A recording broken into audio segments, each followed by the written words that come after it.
Llegando ya al final de esta serie Panorama de Salvación, nos quedan pendientes solamente dos palabras que vamos a estar observando hoy, que es el título Santificación y Adopción. Hemos visto los beneficios de la obra de Cristo glorioso, la forma que Él lleva a cabo cada paso y cada cosa que Él nos ha entregado, nos ha regalado, que nos permite precisamente relacionarnos con Dios de forma libre, espontánea, tan especial. Estas dos palabras en particular creo que son bastante importantes para nosotros como creyentes. La santificación, tengo mi concepto personal que es una de las más mal entendidas. Hay personas que creen que santificar es no pecar y pues están muy lejos de esa definición. Ahora, no es que el creyente deba pecar, jamás, ni lo aprobaremos en ese punto. Nuestro trabajo precisamente es más bien aclarar lo que significa cada palabra y cómo esto influye en la vida cristiana de cada persona nacida de nuevo. Pensemos en santificación. Santificación es algo, o santificar, es algo que se aparta como posesión de Dios. Así que la base está en apartar para. De hecho, la palabra santificación, apartar para, apartar de, apartar con un propósito. Y en la figura del sacerdote en el Antiguo Testamento, era él quien ejercía este trabajo de tomar aparte y aprobar para Dios. Él revisaba, por ejemplo, las ovejitas, miraba que no tuvieran defectos y las ponía aparte. A ese acto se le llamaba santificar. En este caso, pues el hombre ha sido hecho santo porque Cristo, como sumo sacerdote, nos apartó para Dios, nos separó para Dios y nos ha puesto para un servicio y para que vivamos para agradarle a Él. Así que santificación en ese punto es disponerse para vivir para Dios plenamente. Es apartarnos, es saber que le pertenecemos a Él, que entendemos que nuestra vida completamente le pertenece a Dios. Éxodo 19:6 dice, y vosotros me seréis un reino de sacerdotes y gente santa. Estas son las palabras que dirás a los hijos de Israel. Vemos en el texto, dice, vosotros me seréis. Y parto de un punto, y es que la santificación es un propósito de Dios. Dios es el primer interesado en hacer santo a sus hijos, a su pueblo. La santificación conlleva tres aspectos básicos. Uno, una santificación posicional, una santificación práctica o voluntaria y una santificación total. Hablemos de la posicional. Esto es que lo que es verdad en Cristo lo es verdad en nosotros. Es decir, fuimos apartados y puestos en una nueva posición, en un nuevo lugar, en un nuevo estatus. Ya no pertenecemos a, ahora somos de. A eso se refiere esa santificación posicional. Desde esa perspectiva, pues Cristo lo que hizo fue presentarnos a Dios. Tenemos algunos textos. Éxodo 31:13. Dice la escritura, tú hablarás a los hijos de Israel diciendo, en verdad vosotros guardaréis mis días de reposo, porque es señal entre mí y vosotros por vuestras generaciones, para que sepáis que yo soy Jehová, que os santifico. Observe que el santificador es Dios. Y es un buen punto para comenzar, porque muchos de nosotros creemos que podemos santificarnos por nosotros mismos y nada más lejos de la verdad. Es Dios quien santifica al creyente. Ahora vamos a ampliar un poquito más esto. Es el que nos aparta, Él es el que nos pone aparte. Juan 17:19 nos dice lo siguiente. Y por esto yo, está hablando la persona de Jesús, me santifico a mí mismo para que también ellos sean santificados en la verdad. Observe que la santificación es el resultado de lo que Cristo hizo. Él se santificó, es decir, se apartó, dice que siendo Dios se hizo hombre, se puso aparte él mismo, vivió para Dios para poder santificarnos a los creyentes. ¿Y cómo nos santifica? En la verdad, a través de su palabra. Creo que lo leemos también en Efesios capítulo 5, donde dice, los santifica, los limpia, los purifica por la palabra. Leemos Efesios 1:4 también. Según nos escogió en él antes de la fundación del mundo, para que fuésemos santos y sin mancha delante de él. Hemos sido escogidos, santificados desde antes de la fundación del mundo. Es como cuando yo voy y compro una cabeza de ganado, tengo un becerrito y digo, bueno, en un año vengo por mi toro. Lo compré, lo aparté. Me pertenece ahora a mí, pero todavía no lo llevo a mi casa. Hasta dentro de un año que venga a reclamarlo para llevarlo a mi casa. Es importante que entendamos este proceso de santificación. Dice, Él nos escogió desde antes de la fundación del mundo para que fuésemos santos y sin mancha delante de Él. ¿Para qué nos escogió Dios? Para ser santos y sin mancha para Él, para tener su misma naturaleza santa en nuestra vida.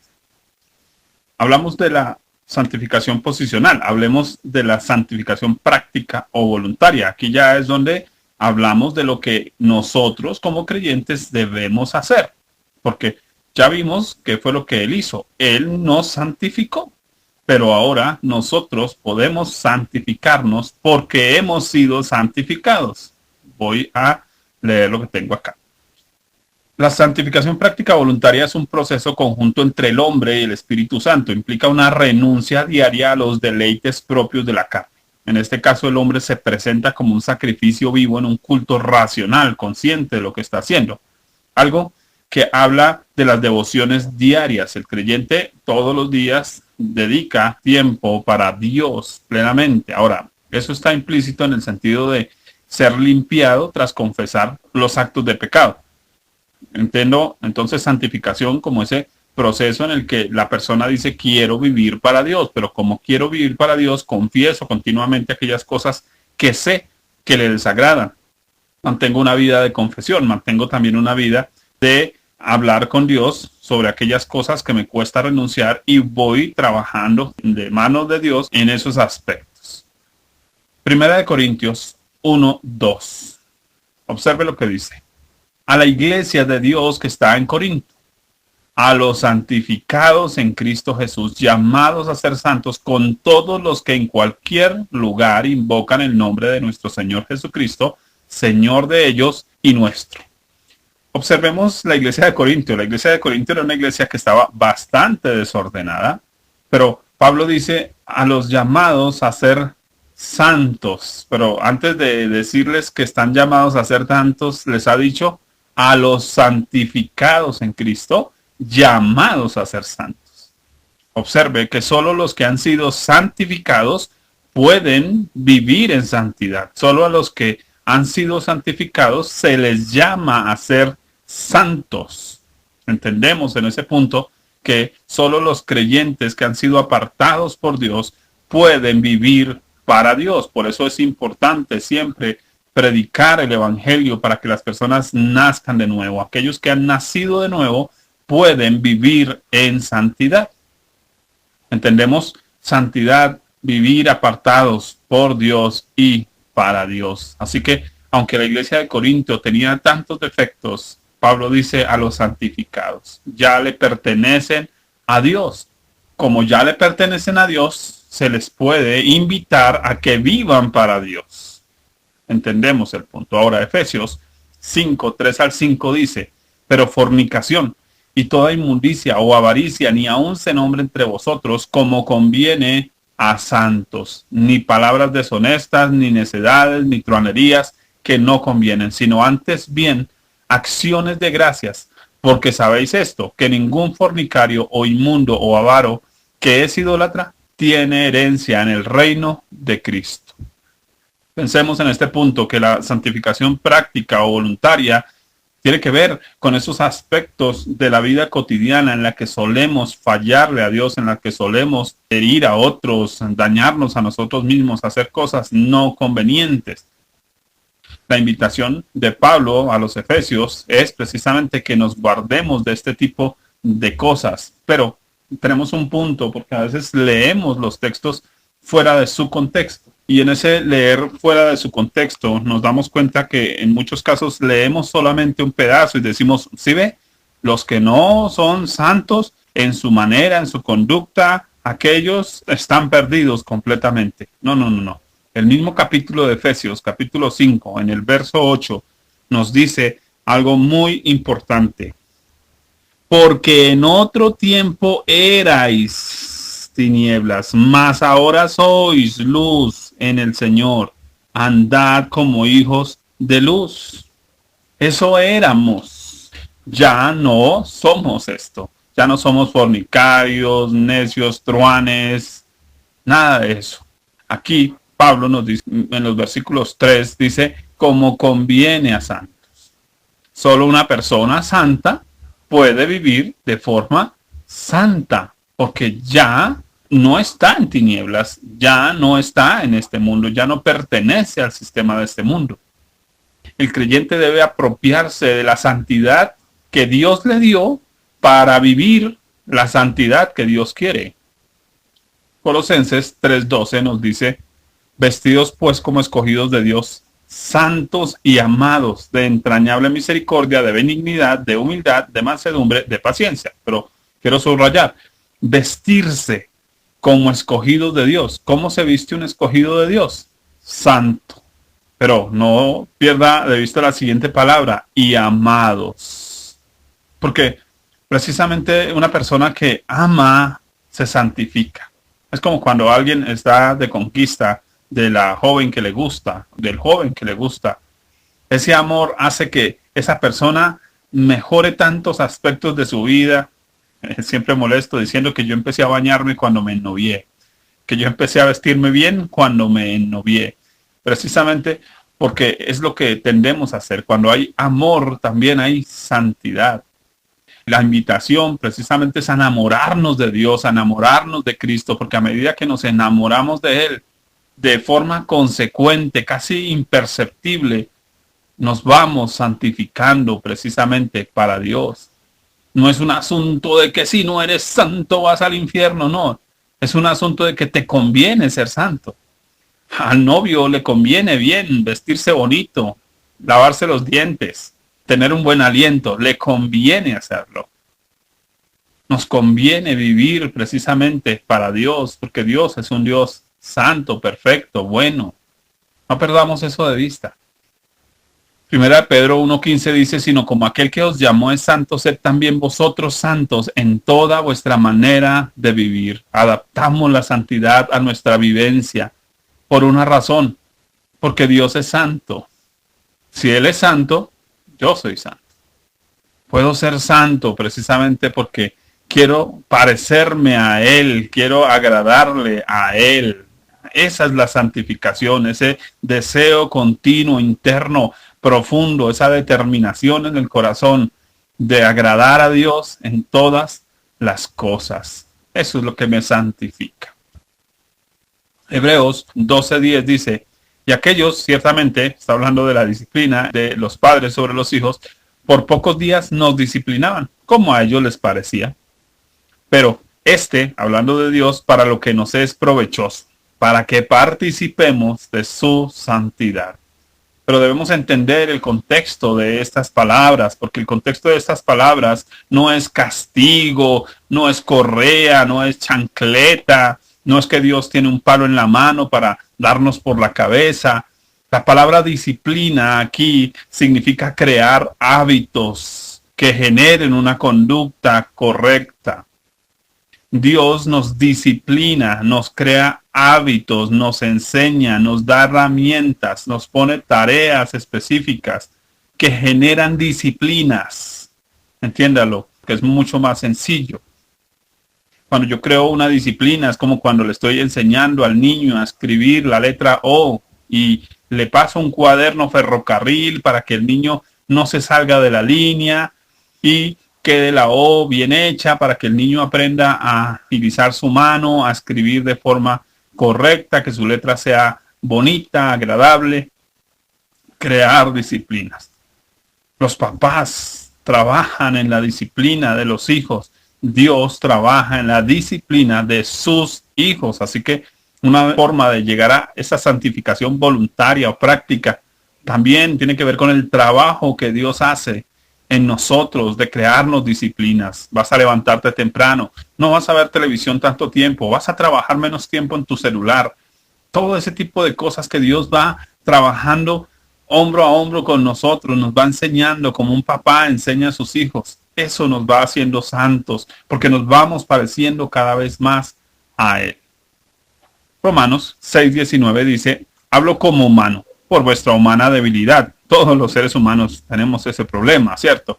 Como para iniquidad presentasteis vuestros miembros para servir a la inmundicia y a la iniquidad, ahora para santificación presentad vuestros miembros para servir a la justicia. Observe la santificación en este punto como un proceso continuo. Todos los días nos presentamos y decimos, Señor, aquí estoy para ti.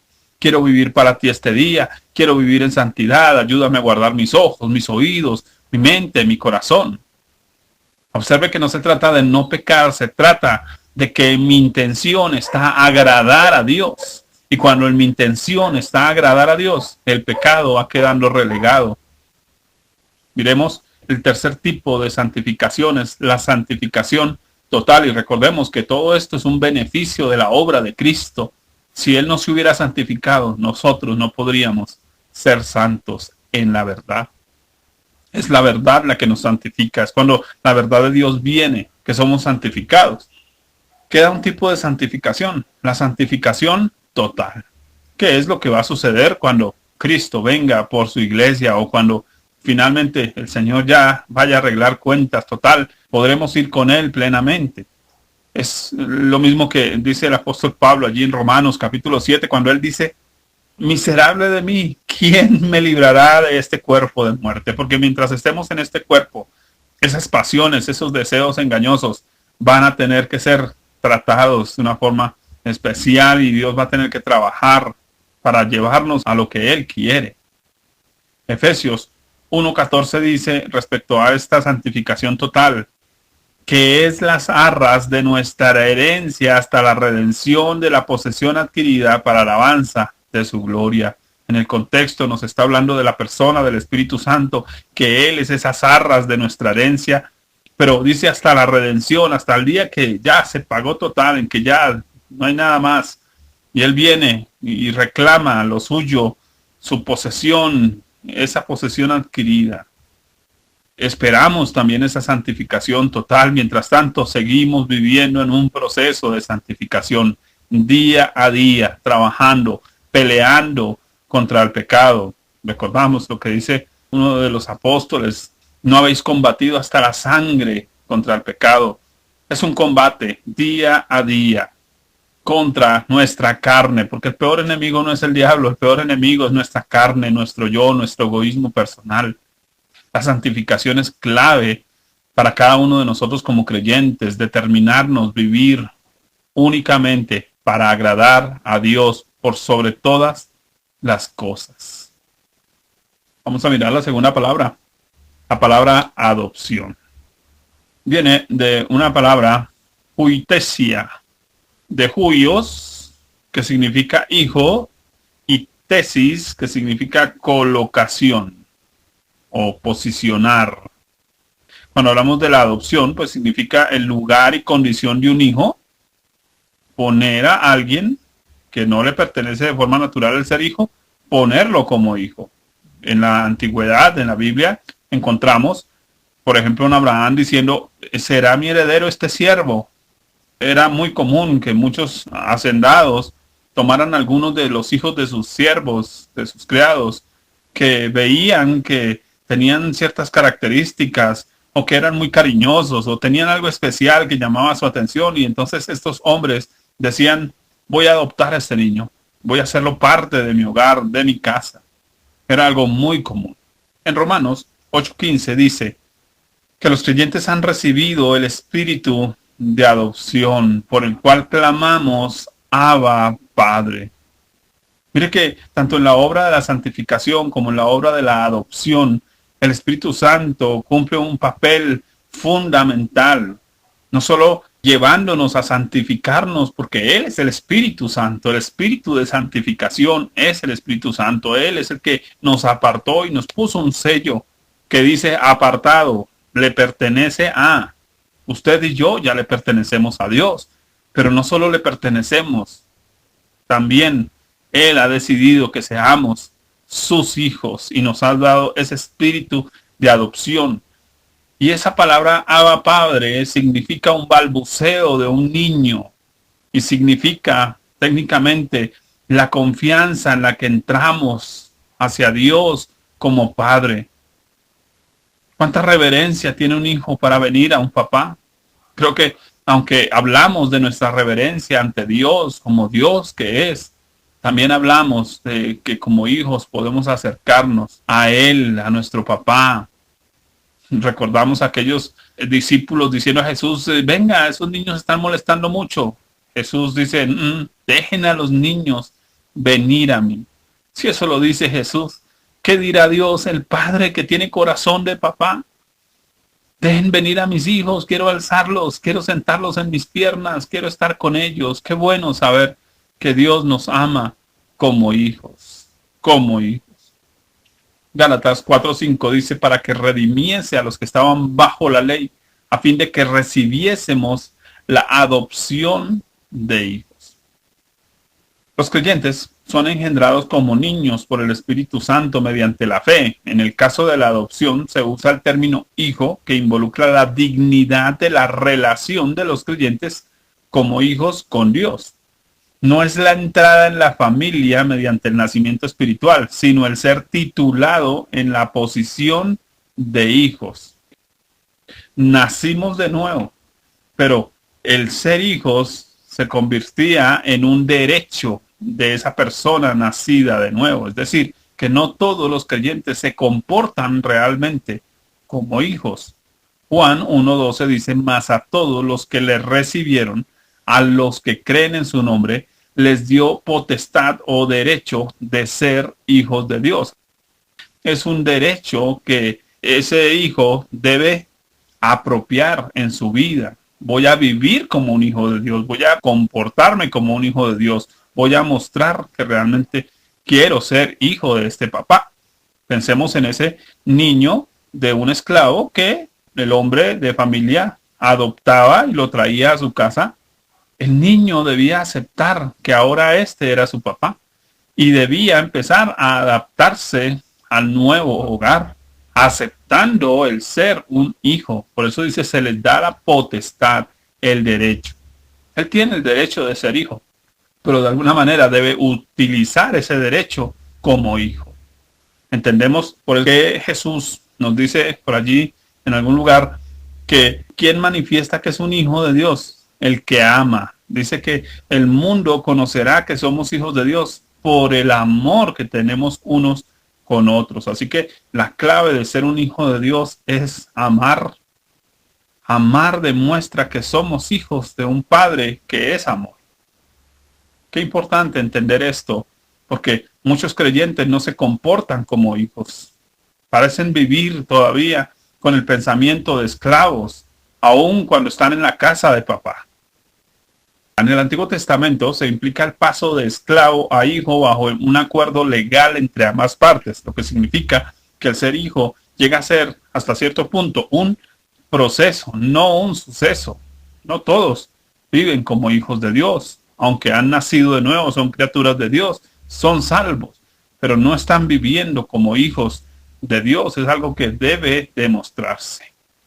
Éxodo 21, 2-7, conocemos la historia, dice que si comprare siervo hebreo, 6 años servirá, más el séptimo saldrá libre de balde. Si entró solo, solo saldrá. Si tenía mujer, saldrá él y su mujer con él. Si su amo le hubiera dado mujer y ella le diera hijos o hijas, la mujer y sus hijos serán de su amo, y él saldrá solo.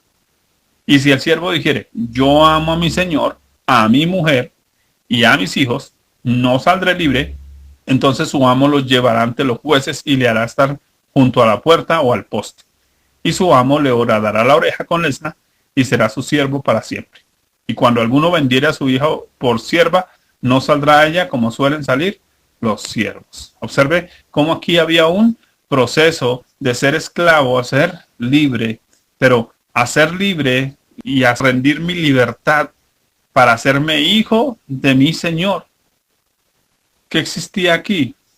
Lo amaba. Entendía el amor de mi Señor. Y entonces cuando entiendo el amor de mi Señor, amo a mi Señor. Observen este proceso. Génesis 15:3. Dijo también Abraham, mira que no me has dado prole. Y he aquí que será mi heredero un esclavo nacido en mi casa.